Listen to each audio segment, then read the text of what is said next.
Hello, YouTube. Well, there were so many things I wanted to get done today. And once again, I slept in too late and took too long getting my ass out of the house to get everything done I wanted to get done today. Wow, there's a big old cat tree sitting in the bulk trash on the right. Kind of tempted to grab that. So it's Monday, October 23rd. 2023, 12:54 p.m. I've got about an hour before I have to be at work. The things that were on my agenda for today were to go to Rob's and discuss with him a plan for selling my green Honda Civic, which is a 1997 four-door, very extremely base model. It's in pretty rough shape. We might be able to get it to start and run. When I stopped driving it, which was several years ago, it was having issues with the air conditioner not staying cold and with it overheating on hot days. Not unlike my Saturn. However, the Saturn, as such as it is, drives really well. Well, it's transmission slips sometimes between first and second, particularly on hot days and slow roads. But for the most part, this car drives really, really well. And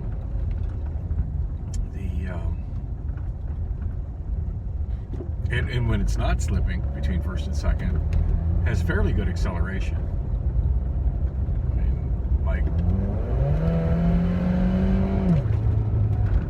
yeah, and I really shouldn't be doing that on 46th Street. But this car has get up and go when I choose to drive it, as such. I just generally don't.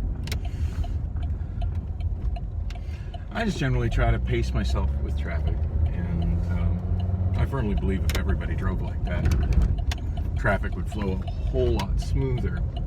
But you've got so many people that are in just such a big hurry to get up to the red light.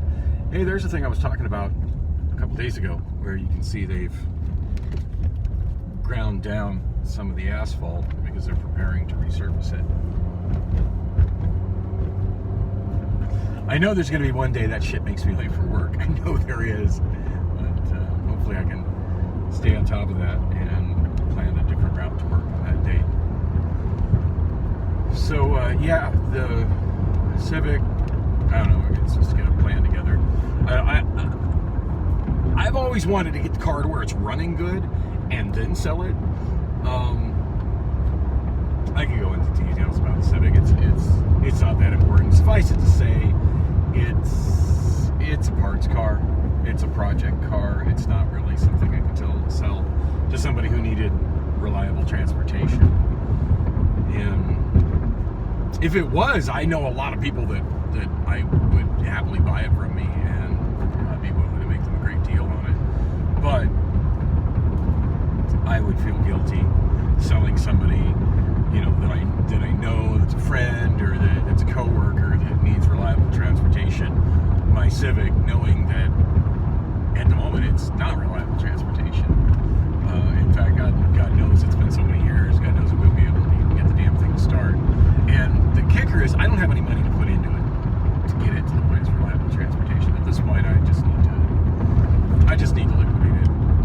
The plan was always to get it to the point of it being reliable transportation and hopefully sell it at a nice profit. But at this point, I just need to get the shit out of it and get it sold to somebody who'll actually give me some cash for it. Because it does have a clean title. It has a straight frame.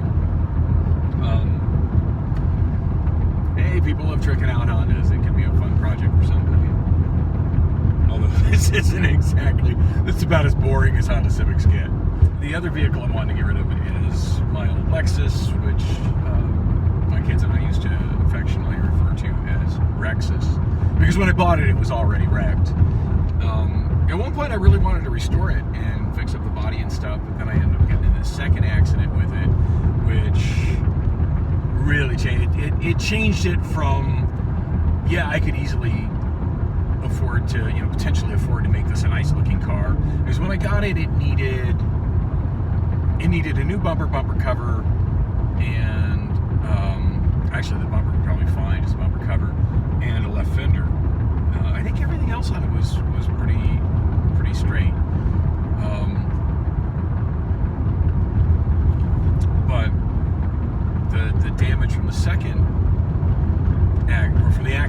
I got in with it, while not as I'm trying to figure out which way I want to get into where I'm going. I think I want to get out this lane.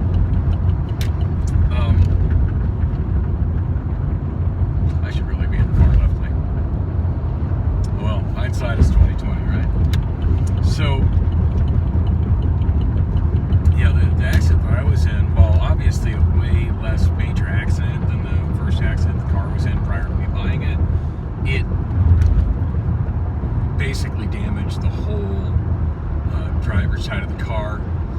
Like, it's not as noticeable damage as crunched fender, but it would be a lot more costly. Replacing a fender with a certified fender is not a big deal as far as body work goes, but trying to replace 2 doors and repair a rear quarter panel, that gets costly. And put that on top of the fender, and once that accident happened, the dream of having a beautiful 97 Lexus all fully restored just kind of went by the wayside. Now, it was still really, really good, reliable transportation with remarkably cold air up until the point it started having electrical problems. And Rob has told me, God, as I keep trying to speed up to get in front of this guy, he keeps speeding up to stop me from getting over. Like I've got my blinker on. That's the kind of shit that Phoenix drivers do that drives me crazy. Like, I've got my blinker on. You see I'm trying to merge in front of you. Just stay at the speed you're already going. Quit trying to drive faster to prevent me from changing lanes, motherfucker. I'm getting ready to exit. It's crazy. It's like people are so scared somebody's going to pass them. Dude, I'm just trying to flow. Everybody just needs to flow. If only traffic on roads flowed as smoothly as water and unclogged pipes, like, everything would be fine. But you get these people that just feel like, oh no, he's going to get in front of me. I must accelerate to stop that. You know what? I would have been all about slowing down, letting him pass me and getting behind him, but I could see that there was really no gap in traffic behind him. Anyway, it's over. I'm all the way to 3rd Street. I'm on my way to my mental health clinic, by the way. So anyway, the Lexus. Yeah, the last, God, that still messes with my head. I see a car there, and I think I can turn into a lane to the right of him, and that's been eliminated.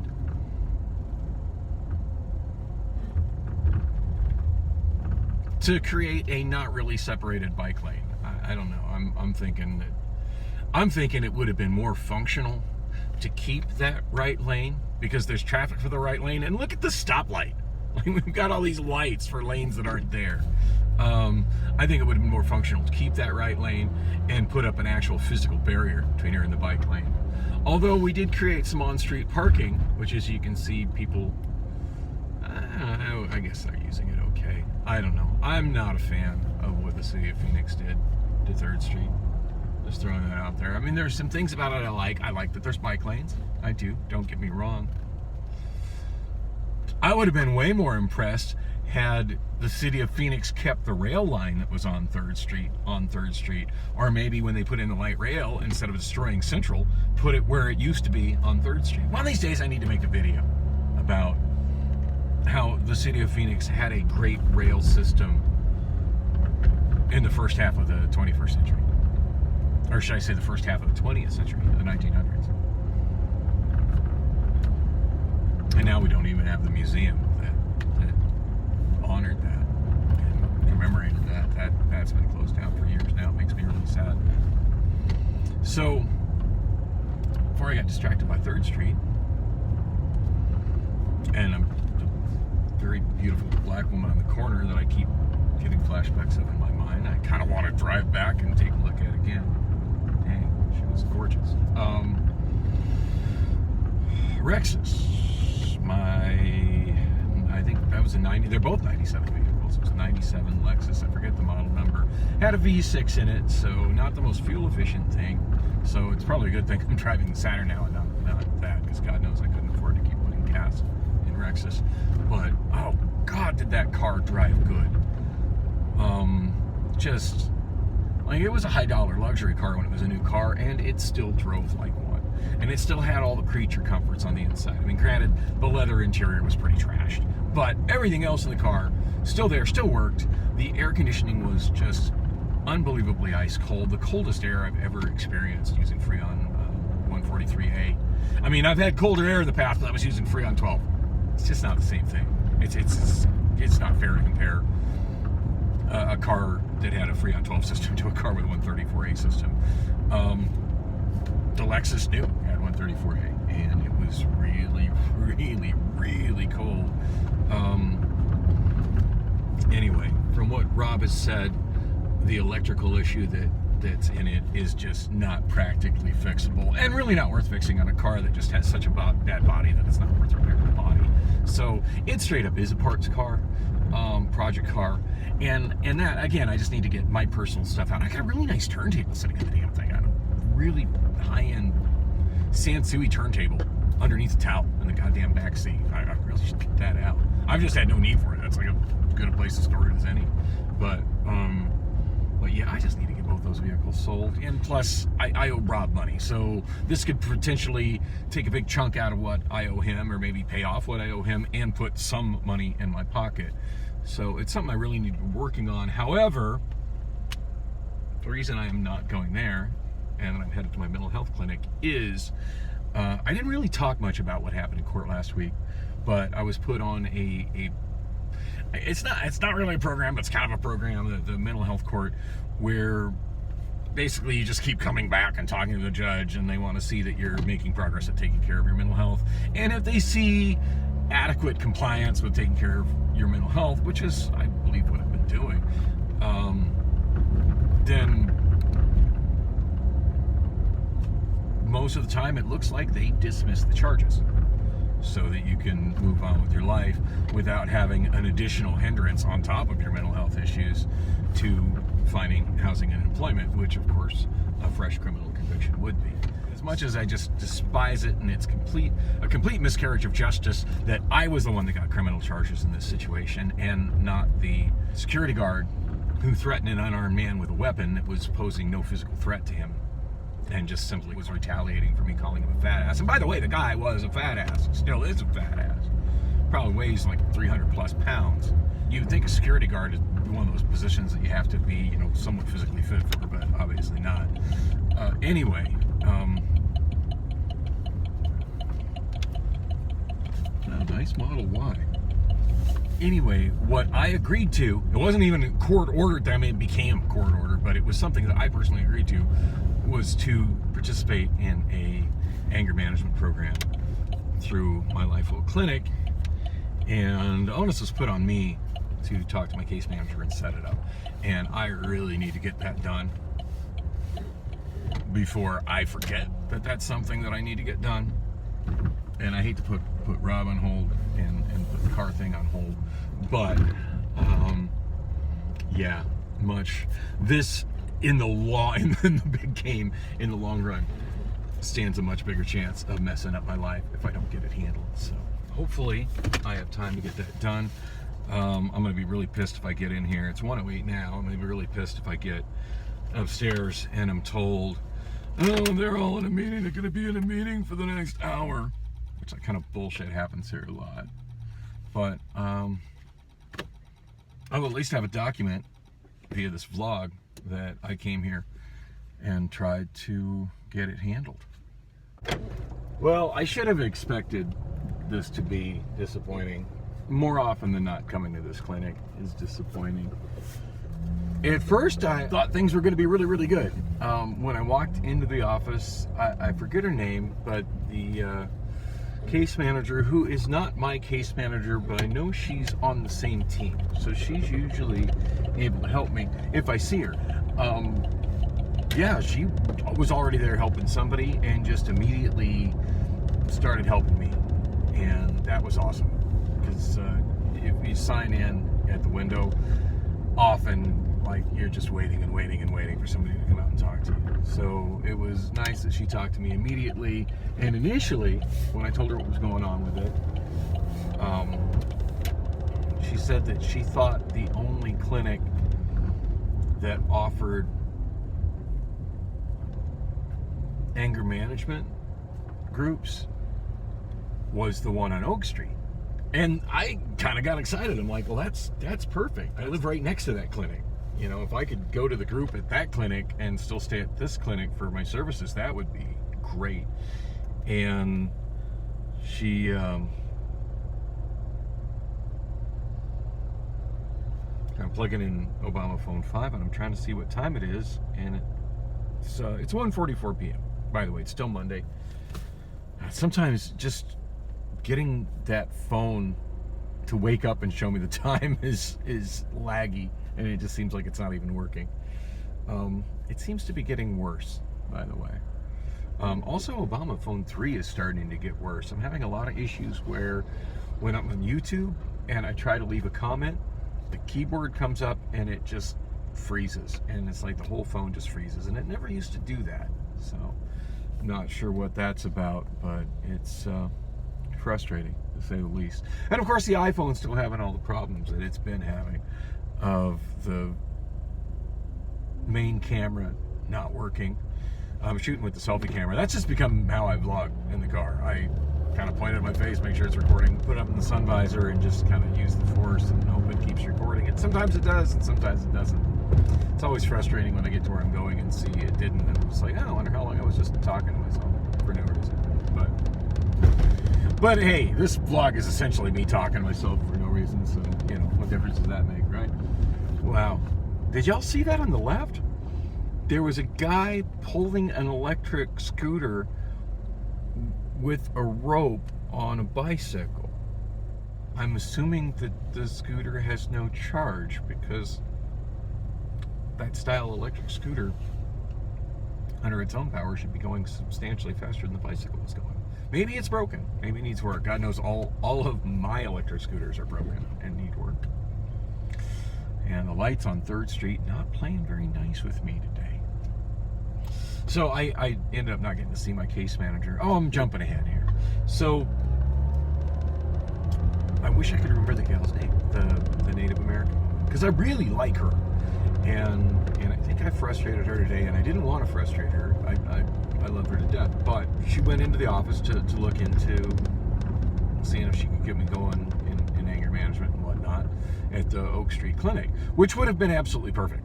I mean, as long as the classes don't conflict, or the groups, I mean, don't conflict with my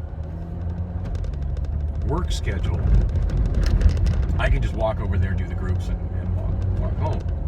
Because let's not forget, I do not have a reliable car, and also I do not have an insured car, so I should not be driving whatsoever. Wow, those townhouses on the left are going in pretty quickly. Pretty ugly though. The walls facing to the west have no windows at all. They look pretty hideous. Wow, and the building I just passed on the left, it looks like it's getting a major renovation right now too.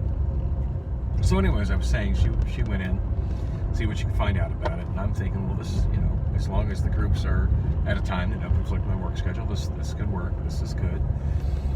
And I waited there for a while, and looked at a post that Louis Rossmann did, and I wish I could link it to the description, but I've yet to figure out any way to link or send somebody a link to a community post. It's either in your feed or it's not. You can all go to Louis Rossmann's channel though, and from his channel I think there's a tab called Community, and the posts will be listed under that tab. He's been talking about how tipping culture has gotten out of hand, and how now there's tablets and like all these places where tipping has never been a thing before, that as you pay, you swipe your card, and you're trying to make a payment for something,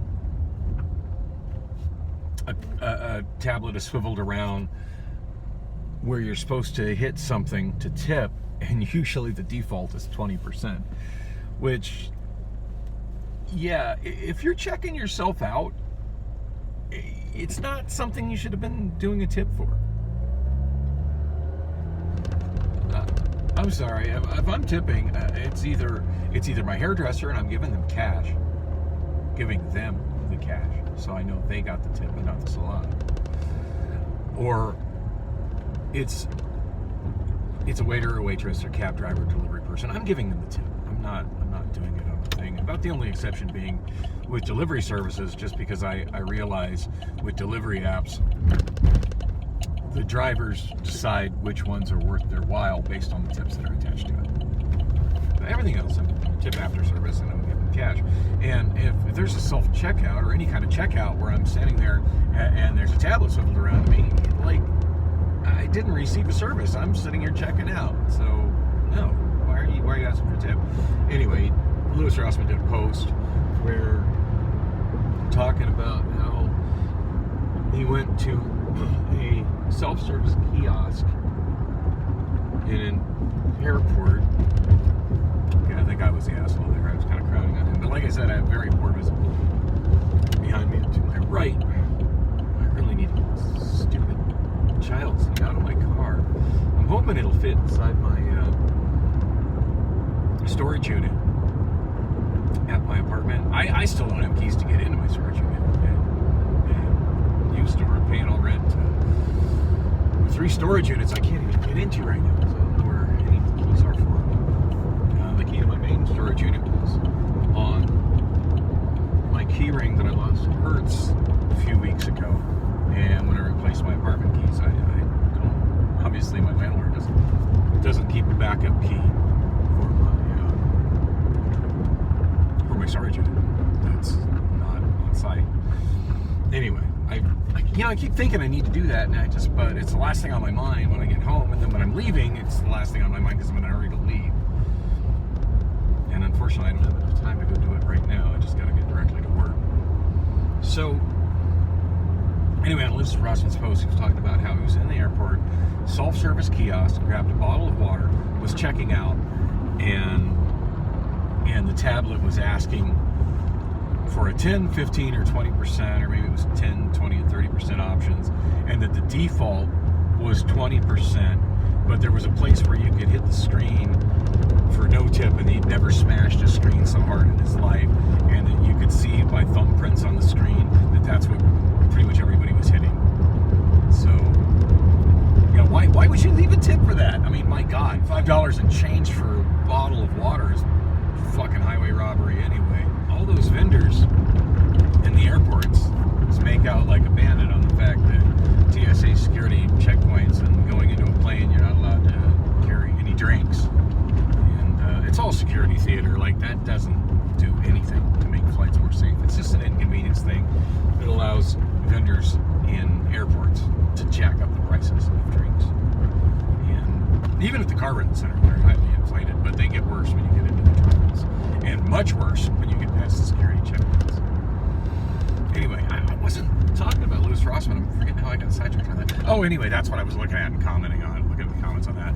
When the Native American case manager, who is not my case manager, but is on my team, came out to tell me that it's actually the anger management group is actually not at the Oak Street Clinic, but it's only offered at Desert Cove Clinic.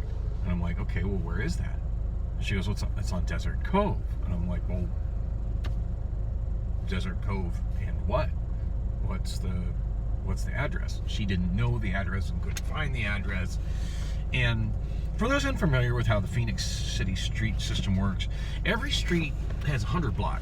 So most street names exist completely across the valley on a grid alignment, like Washington Street. We're crossing it here at Main Street here. That's actually a pretty special one. That's 0. Its grid number is 0. It's 0 north, 0 south. It's the dividing line between streets north and streets south. So maybe the street here, Jefferson, is a better example. It's 100 south. It is always 1 block south of Washington Street, or where Washington Street would be if Washington Street was there. All the way across Phoenix and into all the West Valley suburbs. And that's how all streets are, including Desert Cove. Desert Cove, I want to say, is like 108, 10800 north. So 10800 north, which puts it about 2 blocks north of Peoria Avenue, on the west side, or Shea Boulevard on the east side. Desert Cove exists on both sides. It exists in Scottsdale. It exists, I believe, on the, I was going to say on the res, but no, the res doesn't go that far north. So yeah, it exists in Scottsdale. It exists all through Phoenix, all through Glendale, all through the city of Peoria, and on into suburbs further west. So yeah, saying it's on Desert Cove, like, okay, I know how far north it is, but I don't know how far east or west it is. And you've given me an alignment that literally goes like 40 miles, 50 miles. And she's like, well, it's by the freeway. The freeway. There's more than one freeway in the city. And I'm like, okay, well, Desert Cove crosses 4 different freeways. And actually, now that I'm thinking about it, I understated that. Desert Cove actually crosses 5 different freeways. The 101 on the east side, the 101 on the west side, the 10 and the 51, and the one I was forgetting is it also crosses the 303. So even saying Desert Cove and the freeway, okay, well, that's, for one thing, there is no intersection with Desert Cove and any freeway. The intersection is either Shea or it's Peoria. But there's no intersection of the freeway at Desert Cove. But to say it's near the freeway, okay, that's fair, but that narrows it, puts it in one of 5 different very vague places. So I was getting kind of upset by this, and these are the things that upset me. Because if you're going to tell me it's at a clinic, you need to be prepared to give me the address, or at least a really good location of the clinic. Wow, person just turned left and went to the left of the vehicle coming out. We're supposed to keep right in America. That was, of course, these trucks that are jammed up trying to get into Avis aren't helping anybody. Man, it's always Avis jamming shit up. Like, seriously, it's always Avis. It's not Hertz, because Hertz got the driveway that we just passed off to the right there. And our line happens on our private driveway, well beyond the public street there. So, yeah, always Avis. Fuck you, Avis. I'm not going to have time to get the story out, and I'm right on time for work, so I can't even sit here and talk in the car. So I got really frustrated by this. She goes, well, I'm going to go have Tara talk to you. Tara, oh, I want to say Tara. Tara is my old case manager. I've got a new case manager. I can't remember her name because it's just not Tara. Her name in my head is not Tara. Something less than Tara, although physically a lot more than Tara. Yeah, she's so huge. I haven't had the heart to tell her what it was that I said. It resulted in the security guard at Costco getting so violent and attacking me. He's the one that needs anger management so he doesn't fly off the handle whenever somebody points out that fat ass is a fat ass.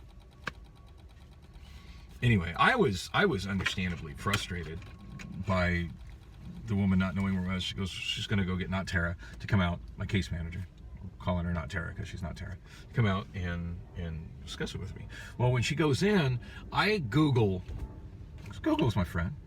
I'm just not Googling stuff when I'm having a conversation with somebody, especially a conversation where that somebody should know the answer to that question. Oh shit. Oh shit. I could have sworn I brought my work uniform with me, but I don't see it in here. Oh shit. I don't have time to go home. Fuck! At least I got shoes on, but I don't have my safety vest, or my hat, or my name tag. I had safety vests in the car, but too much junk in the back of my car. They're in there. Oh, god damn it. Oh, fuck. Fuck my life.